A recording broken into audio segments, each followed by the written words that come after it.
Muy buenas noches, amigos, amigas. Es un gusto compartir con ustedes una nueva clase del curso Introducción al Derecho 1. Antes que todo, me gustaría preguntarles si alguno de ustedes tiene alguna duda respecto al repaso que llevamos a cabo la clase pasada, que la pueda comentar en este momento, por favor.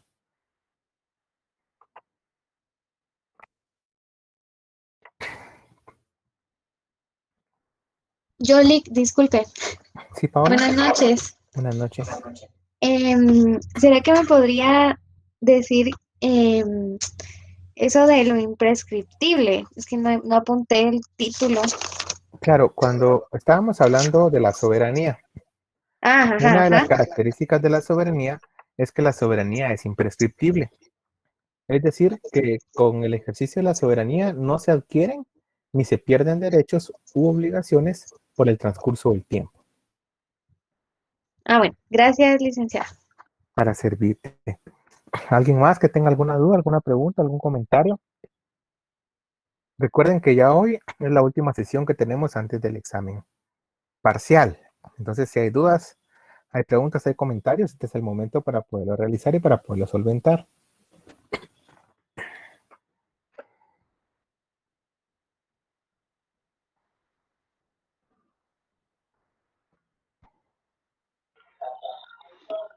Sobre lo inaccesible relacionado con lo que la compañera acaba de hablar.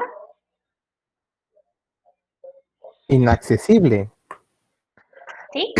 No dijimos que era inaccesible. La soberanía dijimos que era, dentro de sus características, que era única, porque dentro de un estado, dentro de un territorio, solamente se puede estar sujeta a una soberanía. Dijimos que la soberanía era indivisible, es decir, no se puede aumentar ni se puede disminuir. Dijimos que la soberanía es inalienable, es decir, no es objeto de negociación bajo ninguna circunstancia. También mencionamos, perdón, eh, que la soberanía, bueno, dijimos que era indivisible, indelegable, imprescriptible, única. Me falta una característica. ¿Cuál es la otra característica de la soberanía?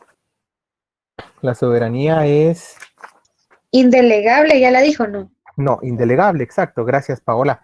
Indelegable, y esto va de la mano con que no obstante la Constitución establezca la división y la separación de poderes y que la misma Constitución establezca que el poder y la soberanía reside en el pueblo, pero que la delega en sus representantes, es decir, en los tres poderes del Estado, no es que la soberanía recaiga sobre cada uno de nosotros en forma individualizada o en forma concreta y que nosotros le podemos entregar o le podamos ceder a alguien más parte de la soberanía que nosotros tenemos.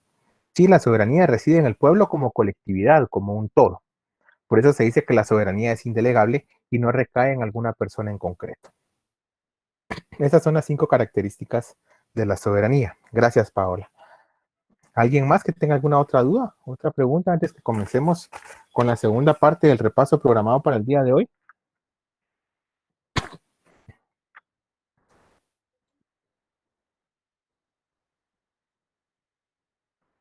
Yo creo que aquí en el chat preguntaron algo respecto al principio de legalidad. ¿Cuándo se refiere al principio de legalidad? Vean, eso va a ser parte del repaso de hoy, ya lo vamos a comentar. Y por lo visto, como no hay dudas, no hay preguntas, vamos a dar paso a la segunda parte. Nos quedamos hablando sobre lo que era el derecho. Yo les coloqué una de las definiciones más completas que existe en la actualidad sobre lo que es el derecho y entendemos que derecho es el conjunto de normas imperativas impuestas por el Estado que regulan la conducta externa del hombre en sociedad y que de no observarse su cumplimiento establece los mecanismos a través de los cuales se asegura el mismo. Desde esta perspectiva, pues ya empezamos a analizar la definición, la clase pasada, y nos empezamos a dar cuenta de todos los elementos o los factores que conforman el derecho como tal. Hablamos que el derecho es bilateral, es decir, frente a un derecho siempre hay una obligación. Mencionamos que, además de ser bilateral, el derecho es heterónomo, ya que es impuesto en este caso por un ser externo denominado Estado, y que el derecho pues va a estar establecido o determinado independientemente de la voluntad de las personas.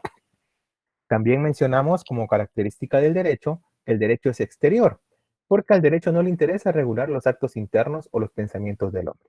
sino solo le interesa regular aquellas conductas que se materializan, que se llevan a la práctica y que son las que producen consecuencias jurídicas. También mencionamos que el derecho es coercible. Y al decir que es coercible, pues siempre el derecho prevé aquel cumplimiento no espontáneo o aquel cumplimiento que no sea voluntario. Es decir, va a establecer dentro de su cuerpo, su regulación, los mecanismos a través de los cuales se va a hacer efectivo. Es decir, a través de los cuales se va a imponer en caso de desobediencia. Y también mencionamos que algunos autores consideraban que el derecho es sistemático.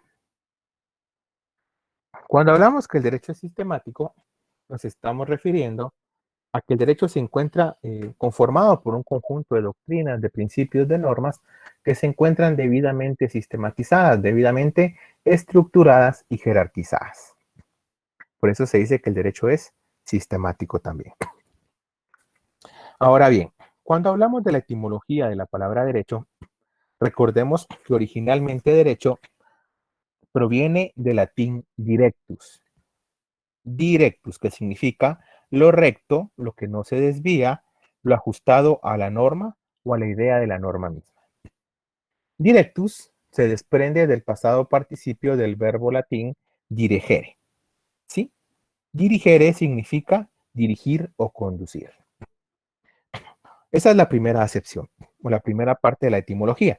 Otros autores consideran que derecho proviene del latín jus, ya que los romanos consideraban jus lo que era lícito, lo que era declarado en la ley o por las costumbres. Y establecían que lo ilícito de jus era injuria, es decir, lo que causaba daño a otro, lo que se encontraba conforme a la ley o conforme a la costumbre. Perdón, lo que se encontraba contrario a la ley o contrario a la costumbre. Y por último, ya fue Celso, digamos, el filósofo romano que estableció que por jus podemos establecer el arte de lo bueno y lo justo. Y la tercera etimología del derecho es que proviene del latín directum. Directum ya fue utilizado por los romanos, por los romanos cristianos del siglo IV y hacía referencia a aquellas normas religiosas de conducta que orientaban la vida de la persona por el camino recto. Con el paso del tiempo, pues esta acepción se fue haciendo persistente y se fue imponiendo en todas las normas de conducta que regían el actuar de la persona en sociedad. Esa es la etimología de la palabra derecho. Dentro de las teorías que explican la relación entre el derecho y el Estado, encontramos tres corrientes. La primera corriente establece que el Estado es superior al derecho. Es decir, el Estado se encuentra en una relación de superioridad frente al derecho y el derecho se encuentra subordinado ante él. La segunda teoría, y esta teoría establece que el derecho únicamente son órdenes del soberano y que como el soberano es el Estado, por lo tanto nosotros tenemos que cumplir sus mandatos. Esta teoría la sustentaba Austin. Por otro lado, autores como John Locke y Hugo Grocio, grandes criminalistas, también grandes juristas, en contraposición al anterior, establecen que el derecho se encuentra en una relación de supraordenación frente al Estado. Es decir, el derecho prevalece y es superior ante el Estado. Y esto porque ellos dicen que no es la voluntad del gobernante lo importante en un Estado, sino lo que obliga a los demás que cumplan sus mandatos, que en este caso es la norma jurídica como tal.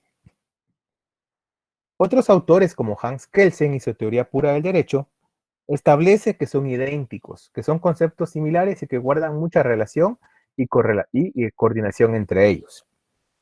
Hans Kelsen establece que todo acto del Estado tiene que ser un acto de derecho, porque el Estado es el que crea las normas y el primero que tiene que cumplir las normas es el Estado. Por lo tanto, todo acto del Estado tiene que ser un acto de derecho. Y al mismo tiempo establece que todo Estado tiene que ser un Estado de derecho, es decir, un Estado donde se respeten las normas. De esa cuenta nosotros empezamos a ver lo que es el Estado de Derecho. El Estado de Derecho tiene que reunir 4 características fundamentales. La primera característica es el imperio de la ley. El imperio de la ley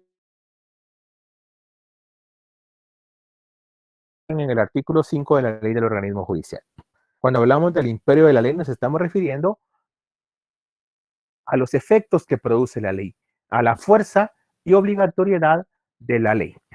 Ya vimos que tanto la Constitución como la ley del organismo judicial establecen que la ley se extiende en cuanto a las personas o los sujetos a los que va a afectar, la ley se extiende a todas las personas que se encuentran en el territorio nacional. Y ustedes ya saben cómo está conformado el territorio nacional. ¿Sí? De esa cuenta tienen que tener todas esas variantes en mente. Y además, nos dice la ley que no importa si son nacionales, no importa si son extranjeros, son domiciliados o se encuentran en tránsito. Una vez se encuentren dentro de todo lo que consideramos territorio nacional, estas personas tienen que ajustarse a las leyes nacionales. Posteriormente, la segunda carácter, bueno, también establece el imperio de la ley, que la ley se va a aplicar en todo el territorio nacional. Es decir, a toda persona que se encuentre dentro de todo el territorio. Y ustedes ya tienen que ir a lo que establece la ley del organismo judicial y lo que establece la Constitución para recordar cómo se integra nuestro territorio. La segunda característica es el principio de legalidad. El principio de legalidad ustedes lo encuentran regulado en muchas leyes, en muchos cuerpos normativos, pero el principal lo encontramos en el artículo 154 de la Constitución Política de la República de Guatemala. El principio de legalidad establece que todos los funcionarios públicos únicamente ejercen la función pública como depositarios del poder proveniente del pueblo. Es decir, todo funcionario público, toda persona que actúe en ejercicio de la función pública debe sujetarse a lo que expresamente regule la ley. Eso quiere decir que todo funcionario público se encuentra sujeto a la norma jurídica y únicamente puede realizar aquellas actividades, aquellas conductas o aquellas atribuciones que la misma ley le ha señalado expresamente. Eso quiere decir que a diferencia de nosotros los ciudadanos, ellos no tienen esa libertad de acción. ¿Sí? La persona que actúa en ejercicio de un cargo o una función pública, ellos únicamente pueden realizar aquello permitido por la ley y no pueden salirse de ese marco de competencias o atribuciones establecidas en la misma. Cuando ellos se salen de ese marco de competencias o atribuciones establecidas en la ley, ellos ya están cometiendo distintas actividades que pueden ser de índole administrativas o penales. ¿Sí? Es decir, ellos podrían estar cometiendo una usurpación de calidad, una usurpación de funciones, un abuso de autoridad, una omisión de deberes, etcétera, ¿verdad? Habría que ver el caso concreto. La misma Corte de Constitucionalidad estableció que el principio de legalidad contenido en el artículo 5, 152, 154 y 155 de la Constitución, perdón, implica que la actividad de cada uno de los órganos del Estado se mantenga dentro del conjunto de atribuciones que expresamente les son asignadas por la Constitución y las leyes. ¿Sí? También nos dice la Corte de Constitucionalidad que dicha disposición constitucional implica que la conducta del funcionario con el ejercicio del cargo debe sujetarse a la ley y como tal debe responder de las consecuencias de sus actos. Eso quiere decir que la Constitución no prevé la posibilidad de eximir de responsabilidad a ningún funcionario en el ejercicio del cargo. ¿Sí? El tercer elemento o la tercera característica es la división de poderes. Recuerden que la Constitución en el artículo 141 es bastante clara al establecer que el poder radica en el pueblo, pero el pueblo para su ejercicio lo va a delegar en los tres poderes del Estado. Imagínense, no cabríamos los 17 millones en el Congreso y cómo nos ponemos de acuerdo.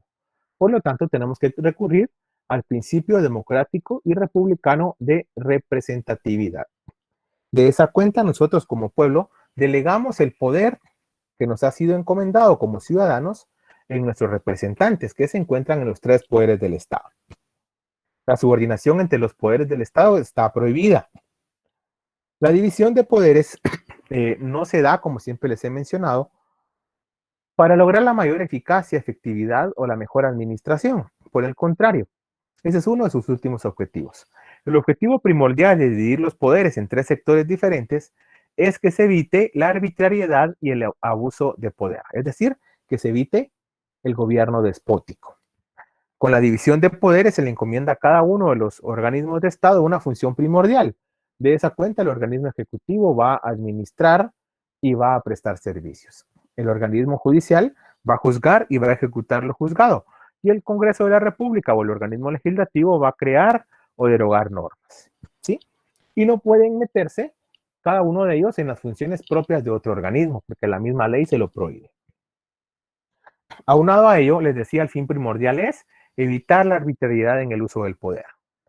Y prevé que en aquellos casos en que un organismo actúe en forma arbitraria o extralimitando sus funciones en perjuicio de los ciudadanos, los demás poderes del Estado puedan actuar como un freno o un contrapeso que limite, restrinja o encauce nuevamente al organismo que se ha extralimitado. Van a ver ustedes controles legales o constitucionales, como es el caso del amparo o la inconstitucionalidad. Van a haber controles entre órganos, como es el caso de la interpelación ministerial, el veto presidencial, el antejuicio, el presupuesto, entre otros. Y van a haber controles a lo interno de cada organismo. Es decir, esa facultad que tenemos como ciudadanos de poder plantear recursos administrativos cuando no estamos de acuerdo con las decisiones de nuestros representantes. Y el cuarto elemento, la cuarta característica, es la vigencia y respeto irrestricto de los derechos humanos. Es decir, mantener el goce y el pleno disfrute de cada uno de los derechos que la Constitución y las demás leyes nos han garantizado. Para eso, pues nosotros nos valemos de las garantías establecidas en la Constitución. Y en caso de vulneración a los derechos constitucionales, tenemos que acudir y plantear o presentar una de estas garantías según sea el caso. En cuanto al origen y la importancia del derecho y el Estado, les mencionaba que vamos a hacer alusión a dos corrientes de pensamiento. La corriente idealista, que se basa en el mundo de las ideas, es decir, la corriente idealista explicaba todo mediante el pensamiento mágico, con la finalidad de que todas las personas acataran sus directrices. La corriente idealista parte del principio que primero son las ideas y luego es la realidad. Y que todo lo que existe materialmente primero surgió como una idea antes de llegarse a concretar. Por otro lado, la corriente materialista establece que va a estudiar las condiciones materiales de la sociedad, es decir, la forma en que el hombre satisface sus necesidades. De esa cuenta vamos a empezar hablando del origen e importancia del Estado. Desde la concepción idealista. Desde la concepción idealista del Estado, existen diversas teorías que van a explicar su origen.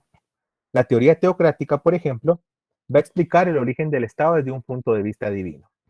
La teoría racionalista va a explicar el origen del Estado y nos dice que aquel surge de aquellas condiciones naturales que tienen algunos individuos que sienten esa necesidad de poder y ejercerlo. La teoría psicológica nos dice que las mayorías siempre van a estar predispuestas o sometidas a personalidades más fuertes.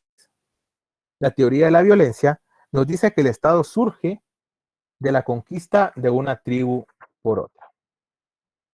La teoría que ve, el Estado como una realidad social o jurídica establece que el Estado surge de la relación o la interrelación entre las personas en la sociedad. Es decir, surge de la convivencia social. Y por último, la teoría que ve el Estado como una institución de conciliación nos dice que producto de esa relación constante de personas en sociedad, siempre van a haber discrepancias, siempre van a haber intereses controvertidos. De esa cuenta, el Estado surge como una institución conciliadora o mediadora de intereses. Hasta acá, ¿alguien tiene alguna duda? ¿Tiene alguna pregunta?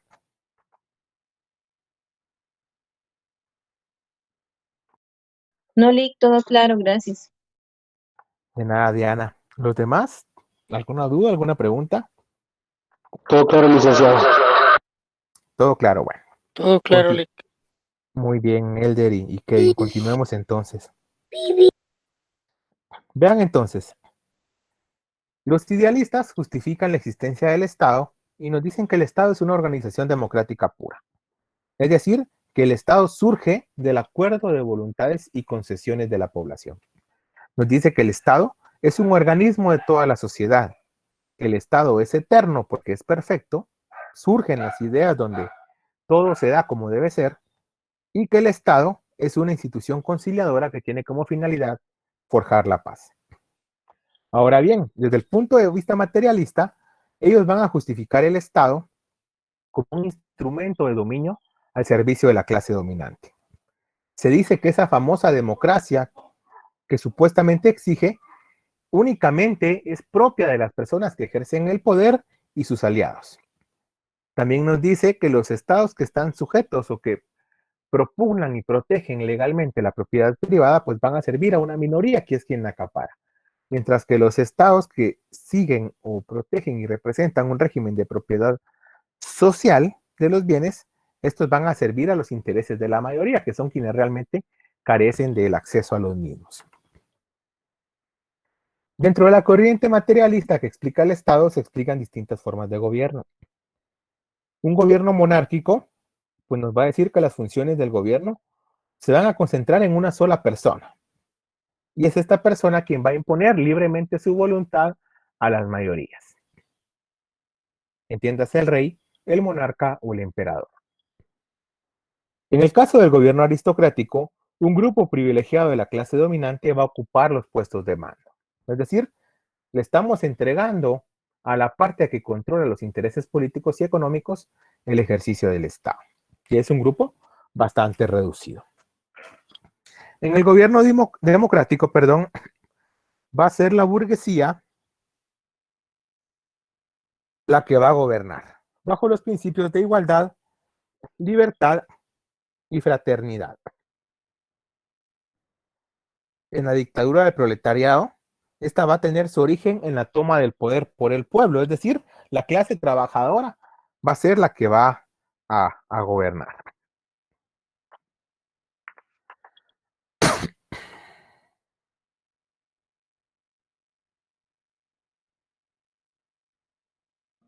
Lick, una pregunta, buenas noches. Buenas noches. Es en el democrático, ¿verdad? El que el pueblo tiene el poder. poder. Sí. Gracias. Es el democrático en el que tienen el poder. Vean entonces, el origen e importancia del derecho. La concepción idealista, ya sabes, se basa en lo espiritual, en las ideas y luego en lo material.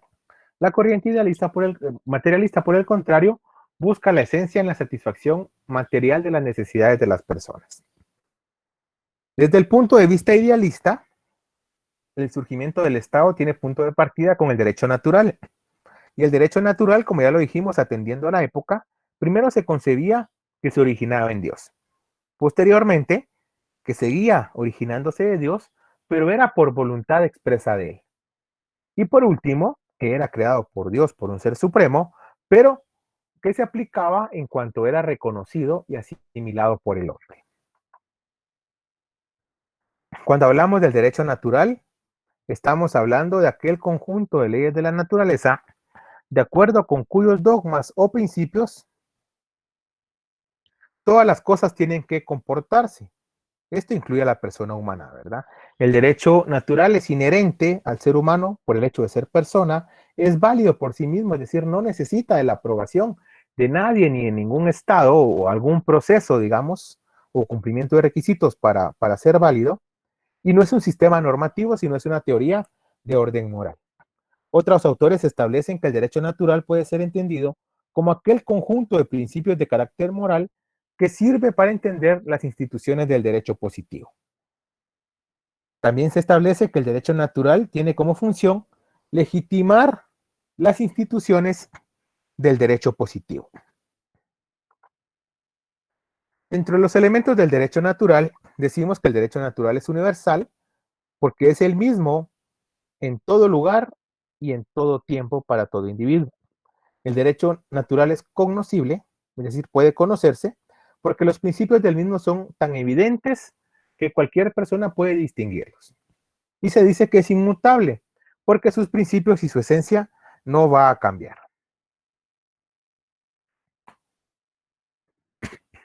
Hasta acá, ¿alguien tiene alguna duda? ¿Tiene alguna pregunta?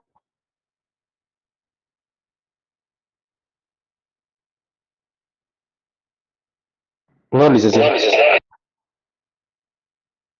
¿No? ¿No hay dudas? ¿No hay preguntas? No, Lick, gracias. Muy bien.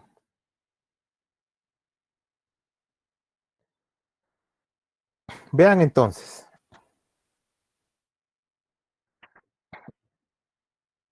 El derecho natural tiene una múltiple evolución a lo largo de la historia.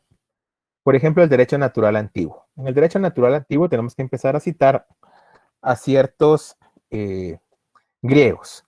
Por ejemplo, eh, ellos buscaban explicar la naturaleza y los fenómenos conforme a los fenómenos divinos o naturales. Heráclito de Éfeso, por el momento, estableció que todas las leyes humanas siempre van a estar nutridas por la única ley divina, es decir, que el derecho del hombre, el derecho escrito, el derecho creado por el Estado, siempre tiene su punto de partida en el derecho divino. Solo es una derivación de él. En el caso de Sófocles, él supone que el derecho humano, es decir, el derecho escrito, no es perfecto. Por lo tanto, él se va a oponer al mismo y va a establecer que la única justicia es la justicia divina y que la única ley universalmente válida es la ley creada por un ser superior o un ser divino. Sócrates, por el contrario, que se preocupó por factores un poquito más éticos, afirmaba su fe en la justicia superior. Sócrates también establecía que el mayor de todos los males era la injusticia y que nosotros como ciudadanos teníamos que obedecer las leyes del Estado, ya que se consideraban un deber intrínseco a las personas. Platón, por otro lado, establecía que el derecho positivo, es decir, el derecho creado por el Estado, el derecho creado por el hombre, siguiendo un procedimiento, siguiendo requisitos y siguiendo etapas, es un derecho imperfecto, ya que pertenece al mundo sensible. Y que como ustedes saben, el mundo sensible únicamente es un reflejo imperfecto del mundo de las ideas. Él sustentaba el estado ideal. Y el estado ideal es aquel que se originaba en el mundo de las ideas. Aristóteles estableció que el hombre no puede vivir aislado, que el hombre es un ser social por naturaleza. Aristóteles también estableció el principio de seguridad jurídica, que tal como lo hablamos en clase, el principio de seguridad jurídica tiene como finalidad hacer al derecho más seguro. Y esto se va a lograr incorporando normas que garanticen este principio. También se le brinda a las personas un marco de protección para el ejercicio de sus derechos. Los sofistas, por otro lado, que renunciaban a los placeres, establecía que no existe una justicia absoluta y que el derecho para ellos es relativo, que justo es lo que place al más poderoso. Los estoicos, por otro lado, ellos buscaban la consecución de la felicidad mediante la supresión de las necesidades y los placeres materiales. Ellos ya impregnaron dentro del cuerpo normativo ideas de igualdad y unidad en los miembros de la comunidad sin distinción alguna. Los epicureos, por su lado, decían que el hombre no es un ser social por naturaleza, sino que el hombre se asociaba por conveniencia. También establecía que el estado ideal o el mejor estado es aquel que menos exista, es decir, aquel que menos intervenga en regular la conducta del hombre. Dentro de los romanos, por ejemplo, ellos, como ustedes saben, forman una gran parte de nuestro ordenamiento jurídico actual. Nuestro ordenamiento jurídico se deriva precisamente de muchas instituciones o delegados que ellos establecieron y los romanos impusieron al hombre el respeto a ciertos deberes, es decir, el respeto al cumplimiento y la observancia de la ley. En el caso del cristianismo, vamos a estudiar a dos de los autores más importantes, la patrística con San Agustín y la escolástica con Santo Tomás de Aquino. San Agustín de Hipona sustentaba que la ley que no es justa no debe ser ley, que la justicia da legitimidad al Estado y al derecho. Y él distinguía dos tipos de derecho natural. Aquel derecho natural absoluto que va a regular la vida del hombre antes del pecado y aquel derecho natural relativo que va a regular la conducta del hombre después del pecado. Santo Tomás de Aquino va a distinguir 4 leyes: la ley natural, la ley eterna, la ley divina y la ley humana. En la escuela racionalista del derecho de René Descartes, aquí se rechaza la experiencia y se utiliza la razón antes que ello. Se utiliza las deducciones como una herramienta principal en la creación de normas. Es decir, la creación de normas pasaba por un proceso lógico y sistemático para poderse concretar. Juan Jacobo Rousseau y el contrato social establecía que el derecho y el Estado surgían como un pacto, como un acuerdo o un contrato entre las voluntades de las personas que integraban el Estado, en la cual las personas iban a renunciar a parte de su libertad y a parte de sus derechos y se las iban a hacer al Estado, a cambio que el Estado garantizara el ejercicio de derechos y la convivencia pacífica y la armonía en sociedad. Francis Bacon, por otro lado, y el empirismo jurídico, explicaba mediante la experiencia y la observación los fenómenos, y él decía que para la creación de normas nos debíamos basar en la inducción. Hasta acá, ¿alguien tiene alguna duda, alguna pregunta?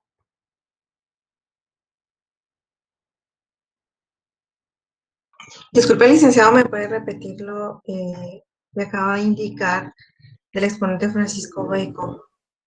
Claro, Francis Bacon, a diferencia de la escuela racionalista de Descartes, dice que las normas no se tienen que crear con base en deducciones, sino que las normas se tienen que crear con base en la inducción. Muchas gracias. Para servirte. La escuela histórica del derecho establece que el Estado y el derecho son producto de la evolución de la sociedad. Y conforme la sociedad va cambiando o va avanzando, el derecho se va adaptando y se va dinamizando. Comte, con su positivismo jurídico, negaba la existencia de otro derecho que no fuera el creado por el Estado. Es decir, Comte sostenía que el único derecho válido era el derecho creado y reconocido por el Estado. Kelsen, con su teoría pura del derecho, establece que el hombre únicamente obtiene un conocimiento orientado hacia el derecho puro. Y Miguel Reale, con su teoría tridimensional del derecho, establece que el derecho se encuentra integrado por 3 elementos o 3 factores: el elemento social, el elemento normativo y el elemento axiológico. El elemento social, pues, son los hechos o acontecimientos que se dan en la sociedad. El elemento normativo ya hace alusión a la forma, al mecanismo o al procedimiento que se sigue para la creación de las normas. Y el elemento axiológico hace alusión a los distintos valores que están impregnados en el ordenamiento jurídico. En el caso de Guatemala, por ejemplo, se basa en 3 valores fundamentales, como es el bien común, la seguridad jurídica y la justicia.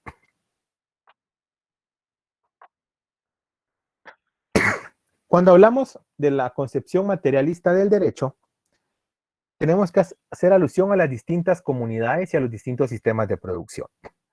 En la comunidad primitiva no existían desigualdades sociales. La propiedad, el trabajo y el beneficio obtenido por el trabajo eran colectivos, es decir, pertenecía a todos. Acá no existe derecho, y ya que no existe derecho, ellos se basaban conforme a la costumbre. Recuerden que en la comunidad primitiva todavía no surgía el Estado y todavía no surgía el derecho. El derecho surge con el régimen esclavista, con la primera división de la sociedad en clases antagónicas y el surgimiento de la propiedad privada. Aquí es cuando se consolida el Estado y se consolida el derecho. De esa cuenta van a surgir normas que van a tener como único fin proteger la propiedad privada. En el régimen feudal, que surge producto de la continuidad de esa lucha de clases, el señor feudal era dueño de la tierra y tenía derecho al trabajo de los siervos a cambio, pues, de la porción o el territorio que les daba para su subsistencia. Recuerden que en el régimen feudal ya se van a emitir leyes que daban amplias facultades a los señores feudales sobre los territorios y las personas que se encontraban en los territorios a su cargo. ¿Sí?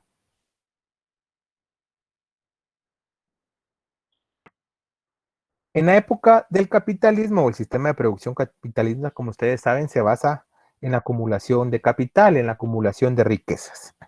Aquí se da la explotación del trabajo o de la fuerza de trabajo. Obviamente, durante el capitalismo, pues las normas van orientadas a establecer garantías individuales y sociales bajo la premisa de proteger la democracia. Recuerden que fue durante la época capitalista que se da la Declaración Universal de los Derechos del Hombre. Y en ella pues ya se incorpora una serie de derechos a todas las personas. Con el socialismo, que se considera una etapa previa entre el capitalismo y el comunismo, aquí existe un Estado obrero campesino. Aquí las relaciones o los medios de producción van orientados a la propiedad social. Eso quiere decir que las normas jurídicas van a excluir la concentración del capital. En el comunismo, que ya es la consumación del socialismo, aquí lo que se buscaba es dar a cada quien según su necesidad, según su capacidad, y que cada quien le dé según su capacidad y según sus necesidades. Es decir, se busca una mayor equidad. Aquí el hombre vive sin clases sociales. Aquí ya prácticamente este tipo o este sistema de producción lo que busca es que desaparezca el Estado y que desaparezca el derecho.